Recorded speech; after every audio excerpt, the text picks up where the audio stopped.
Ryan, have you ever thought about being an architect? Have you ever thought about being a truck driver? Have you ever thought about being a salesperson? What about something in the medical field? Realtor? Listen to Career Paths every Thursday Wherever you listen to podcasts, and on YouTube. You might learn something. you might not. It's your life. Make it happen. Memories fading, we all forget those not so shiny things you do. Career Paths. Catch anything? Okay. We're done. We're recording now. Alrighty. Okay. Hi, Ann. How the heck are you? I'm pretty good. I think I do have to click on this little thing because it has a part in the bottom that says got it. I don't know. There we go. I don't know. Now I can see you. Oh, there you go. So, welcome to Career Paths, and for everybody that's watching. Oh, thank you. Our guest today is Ann Baumgartner, Yep. and we know each other for a while, haven't we? Yeah, since shortly after you were born. This is my aunt, so I'm getting. Since we're finally doing it online, I get to interview friends and family that I've known forever and a day. And what do you do? What have you done for a career all your life? I still remember being a child, like 5 or 6, back when we were stationed back east with Dad, and you were going to school to become a Registered nurse. There you go. Worked about 40 years as a registered nurse. You're still new. And now I work, I still have to have that license. But now I went back to school a couple of times. And You okay back to school even after? oh yeah. Wow. Oh yeah, they're taking your money, so it's taking somebody's money. Yeah. Yeah, but We're a little so went back to school and then did all the coursework and the clinical experiences that they line up for you. And then took a national certification exam. Wow, look at you. And got another license as a psychiatric nurse practitioner, which is what I do now. And I think one of the most interesting things about that to me is after working as an RN for so long is that I can fire patients. Yes, you can. That's right. We've talked about that on private. Yeah. Huh. I'm sorry, sir or ma'am, but you're not in compliance with your treatment plan, and or you just never show up for your appointments. Is that a problem? So, we need that space for other people who want to come in and, ta-ta. There you go. Wow. So let's go. We're going to get a little background on you.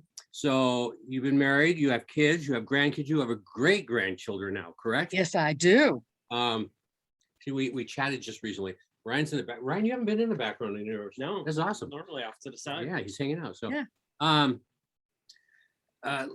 Why did you want to become a nurse in the first place? Uh, I know. Basically, when I was growing up, Nana, which was my mother, and My she was grandmother. Nana to my kids. Yep. But My grandmother. she was a licensed practical nurse, and my godmother, her youngest sister, got to go to RN school. Oh. And so there were, 2 nurses in the family already.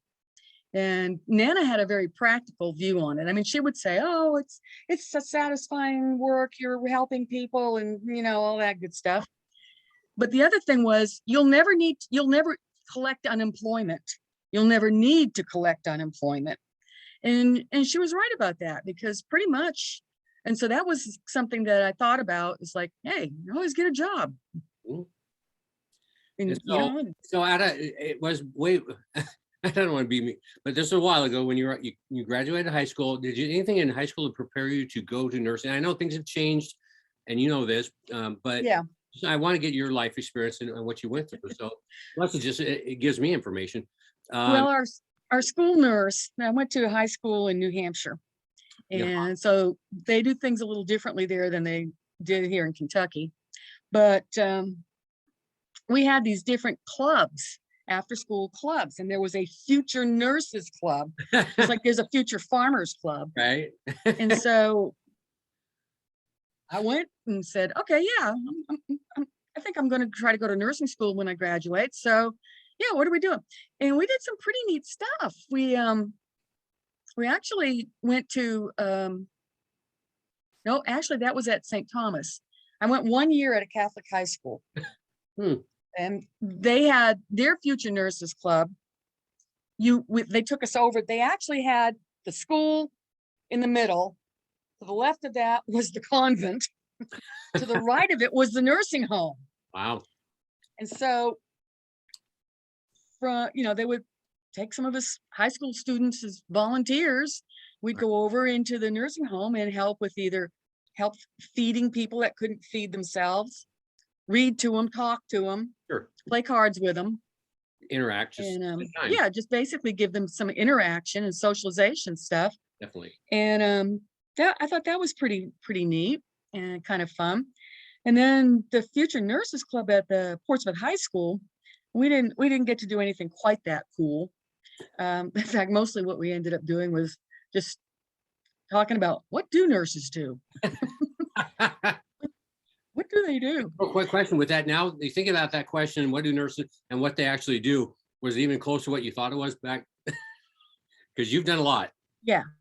So I have to say that partly. And the only reason it was even partly close was because Nana was big on watching the old movies. yeah, The old movies of World War II that's with not the like nurses with the white cap and all that stuff. yeah. Where's Taking care of the patients, your white cap, woman? Right. And so that part was pretty close, but parts that were not the way we thought it was going to be from nursing school was just, I don't know, some people would just, had no respect. One of the things that nurses do. Patients or nursing or what? When you know, I know you can be on either side, but what are you referring to right now? Sometimes the patients, sometimes they're visitors. Oh, okay. Thank you. It was random. Sometimes other nurses. Sure. But what I concluded with that was that, rude people are just going to be rude anyways. They don't have. And I see the staff that work in the office where I work now and that worked in the other offices, and they catch the delayed anger phenomenon that we used to get as nurses. Sure. And it would be, it's like if I was working in the clinic, somebody would have come in and, the doctor would call them back, get them in their room, we'd take their blood pressure and stuff, and then they'd take them off, take them in this room, and they might tell them, well, we got your test back and it sucks. We're gonna have to go in and I don't know, take out a lung or take off the lower portion of your leg. It would have been much better had you been able to quit smoking when we told you to. Right. But please stop now because it's just going to get worse if you don't. So the patient would be in there with the doctor and they'd, well, all right, doc, if that's how it has to be, I guess I'll get through it. Then they would come out to us and they'd go, send them bitches better, do that to me. And okay, it's just just cranky stuff because again, they didn't give it to the doctor, they gave it to you guys. Right. And so now that I'm this nurse practitioner role and they know that I have the power of prescribing. How's that work for them now? It's interesting. It's very interesting. They'll do that to the office staff. Yeah. Oh, okay. Not to you. Yeah. Okay. Yeah. Not to me, but to the office staff. And so sometimes, go ahead. Sometimes I do have a conversation with a couple of them. Sometimes it's the biggest thing now are people who call every 5 minutes to have a medication refill, and it's usually for one that's a control drug. I mean, the one that they're really supposed to be taking every day, they might run out of it. No biggie. They don't care. Right. But those control drugs, oh my goodness. And yeah, so we've had a few episodes with unacceptable behavior, unacceptable telephone behavior with that. Thank you, but no. And no, no one you would know. No, I'm just saying, But at that point, can you say no to you? yeah, You're and at that point, at that point, I'll confront the patient when I talk to them. you're And even say, how tall are you again, Ann? I'm 5'1". She's a beast. So you Hey, I get, took Taekwondo for 3 years. you're ready. Right. I made it to a blue belt. Wow. Yeah. So Yep. I just want to point these things that I know about you that I want to listeners and watchers, so they know, they don't know how, now they know how tall you are. You can be vicious is what when you can stand up for yourself when you need to with some of these patients is what I'm trying to point out. I have learned to. And on the other hand, I think the role that I have now, what I find most fulfilling and enjoying about it is you have some people that are struggling. You give them a little bit of medication. You refer them to a therapist to help them work on their thinking habits. Yep. And you watch them over a period of months to a year, things start turning around and changing for them. Not so much because of medicine, but because The mental. excuse me, but because that calmed down some of their brain chemistry just enough. Mm. I mean, my standard speech with my patients is, okay, I hear you about being upset and anxious and can't keep your thoughts in order. Medicine can help with that, but it's not going to completely fix it. Mhm. And the other thing here is we are not going for robots or zombies. They never seem to be having fun. And so I want my patients to be Alive. yeah. So, and then we have this controlled substance recording system here in Kentucky. Every state has one now, but in Kentucky, they sat, I just wish I could have been in a corner of that room, or that somebody had videotaped the meeting where they were trying to come up with, how do we arrange these letters to make a cute acronym? Oh. So for our controlled substance, it's Kentucky all script prescribing report prescribing, and I forget what the E in there is, but basically it spells Casper with a K. Huh. Okay. And so my patients get a chuckle because I'll always say, well, wait a minute here, before we do this, get a check with Casper, the cranky ghost. Well, But you have fun with what you do, don't you, Ann? yes, I do. So here we're gonna once again. So you did stuff in high school, and Yeah. then how short did you? What time frame did you go into nursing school after high school? Was it Like the next? right away. Okay, and how Yeah, long? like I graduated in June, and in September started nursing school. And how long? I remember you graduated from nursing school. For some Yeah. reason, we were back east when you did that. I remember. I don't. Yeah, remember, you guys were down in Delaware. yeah. And Go ahead. I don't yep, remember. I went Too young to I went to a 3-year because at that time there were diploma programs of nursing for registered nurses. Mhm. So it was 3 years straight through. Our longest vacation was 4 weeks in the summer, Wow. between our freshman to junior year and junior to senior year. And then we might have like a week off at Christmas and Thanksgiving, and a couple of days here and there for different holidays. But basically we weren't taught by college professors, people who Right. had So big you're. fancy degrees. Can I throw this in there, Ryan? So it wasn't so business-like back then? It was actually teaching you No. what you needed to know? It really was not. Did I say something wrong?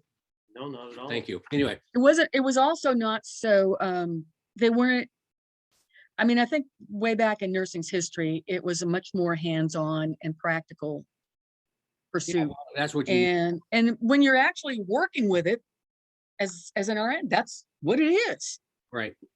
And Did you, so, what you've seen over the years and what you were taught, what's the question? How do I word my question? It was better for the nurses that became nurses, the hands-on, from what you're seeing Were today? they more prepared, Ah, there you go. Thank you. More prepared. The way- before compared to now, or? And we're In not. some ways, yes, and in some ways, no. I think nurses are finally beginning to get more respect Mm. over time, especially since this pandemic has hit. But as far as, Now- and I think because it was a female-dominated profession, that Right. was its other problem. Yeah. And so now, we have a lot of men in nursing, a lot of male nurses. Jokingly, we call them nurses. Okay. That's No, I it- think that's a male nurses help that me. is a T-shirt I found online for a friend of mine, Hmm. male nurse. So it's like, oh, I thought he would get a real kick out of it because the little picture above where it says Nurse was obviously a guy with a, with a beard and a little cap. Nice.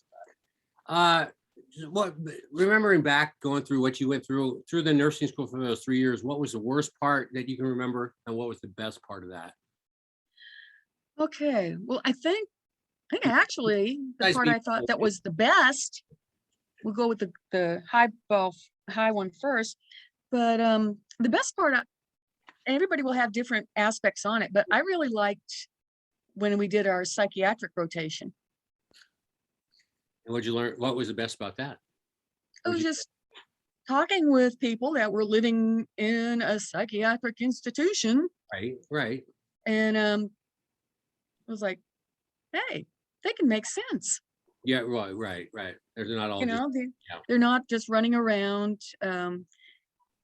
bibbling, babbling. They may still be hallucinating while they're talking to you, but at least they were able to have a conversation. And although there were always a few that, fortunately, the regular staff would let us know, don't let him talk about religion. Oh, right. Change the subject. Change the subject. Yeah. Or other aspects. Sure, whatever it is. But Way, or maybe this will. Yeah. but it was what I liked about it was just that you were just interacting with the patients. And I think there are research out there now saying that a lot of true serious psychiatric problems do involve brain chemistry. Some are actually DNA transmitted, Oh, but there's also a lot just that sense that a lot of things are learned. One of my really most interesting patients, when I was working at the VA, our local VA hospital years back there, and I was working on a long-term psych unit. And so you had certain patients that were called your primary patients. Mhm. So you had to write up a monthly assessment. How are they interacting? Were their vital signs still stable? And a bunch of physical assessment stuff, as well as their day-to-day interaction stuff, and how able would they be to get out of there and right. participate on their own. Sure. And so when I was worked night shift, we had their old paper charts. I don't think they probably don't even have them anymore, Probably not. but because this was like back in the 80s, 90s, maybe Sure. up into the maybe early 90s. And so you had to take our turn working night shift because they changed your schedule. You'd work days for so long and evenings and then nights. And when I was on night shift, I found out that we had their old original admission records. Wow. For some of these fellows on the long-term psych unit, they were in their late 60s. Wow. And a few of them were diagnosed or had their quote break in the military while they were on active duty. Oh. Yeah. And so those old records were really interesting because they were about 40 years old at that point. So not to interrupt, but so these records were, you got to go back into, and these are some of the patients you were dealing with at that time. Yeah, You you got to got to go back into their history and read what's been going on this whole time. exactly. The beginning of, okay, and I'm just clarifying for What- you. What was the, you know, Right. what were they like when they first got admitted? Right, What was right. going on with them? What's gone, okay, awesome. And they did a really good job with getting their social history and all of that kind of stuff. And so I found out that one of our more famous patients, and he was only famous within the institution. No, you know, because of confidentiality, you never went outside and Yeah, yeah. mentioned names or anything. Right. But he was the sole support of his mother and two younger siblings when he was 13. Whoa. And he was working on a road gang. They were, you know, trying to put in some highways in northern Kentucky. When he was, So he was the support, the financial support for his family. Wow. At 13. wow. And World War II broke out and he turned 17 and persuaded his mother to sign for him to go into, so he actually went into the army when he was 17. Wow. And yeah, World War II type stuff. Mhm. And so a lot of stuff started to make perfect sense because this little character would, once he got to know you, he would come by and instead of saying hello, he would say, "Did you eat today?" And you always, whether you had or not, you would say yes. Right, right. Because otherwise he would reach into his pocket and try to hand you something. And Right. it could be some piece of bread from Who knows? lunch or breakfast that he just, you know, stuffed it in his pocket with his cigarette and other things.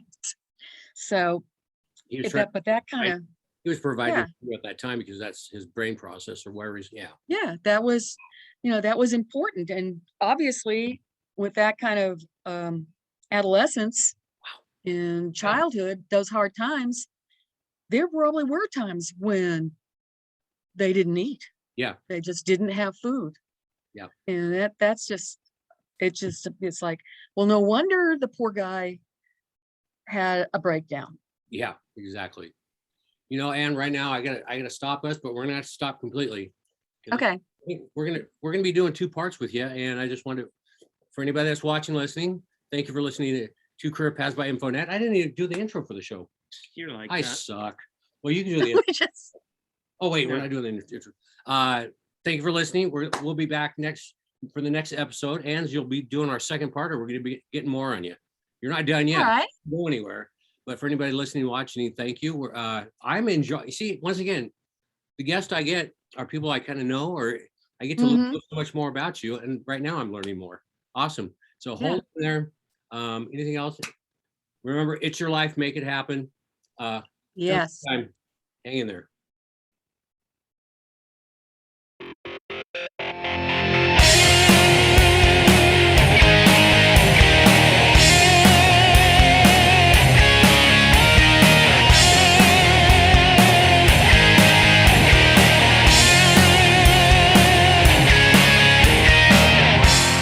Ashes to ashes.